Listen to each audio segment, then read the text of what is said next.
Chief Gwenje ED Singer azopindura zvazvitaurwa naMudhara Galito kunzi vanotadza kudyika mabhurumango gore rino. Hi guys, welcome to T-Fafers TV. If you are new to this channel, please subscribe.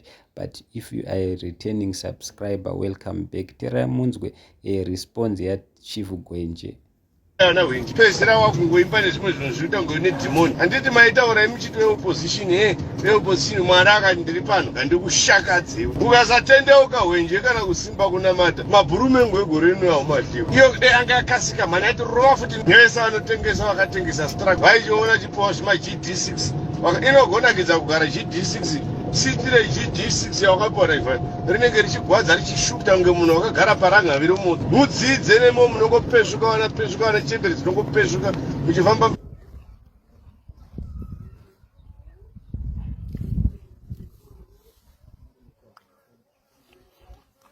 I'm sure mazvinzwira mega zvazvitaurwa naMudhara Galito. Mudhara Galito havasi kudzokera kumashure, vari kudedzera kuti mugore rino unotadza kudyika mabhurumengo. But Chief Gwenje ED Singer ZANU-PF Singer vabva vapindura vachitodla zvavo mabhurumengo. Havana kutaura zvakawanda, vabuda vachidla mabhurumengo iwayo ainzi gore rino unotadza kuadyika mabhurumengo. Chief Gwenje vanoimbira ZANU-PF, vanoimbira ED, vakaimba ngoma yekuti tsepete tsepete yakambonetsa mukore wakadarika. So handizivi guys kuti mati kudini hazvo, because vanhu vakatocelebrate vachiti dai vafa, asi vanhu vakawanda varipo vamwe vaidedzera kuti aiwa musadaro. Chief Gwenje kuimba havo vanogona guys, voice ravo number 1. Vanhu vanongovavengera chete kuti vanosapota ZANU-PF, vanoimbira ED, vanoimbira ZANU-PF team yevarakashi. So guys, handizivi kuti mati kudini hazvo zvaitaurwa naMudhara Galito, vanga vachidedzera kuti unotadza kuwadla mamengo gore rino, asi manje Chief Gwenje nekurwadziwa vabva vati no, rega ndimupindure nekubuda ndichiadya. Thank you so much guys, don't forget to subscribe to our channel.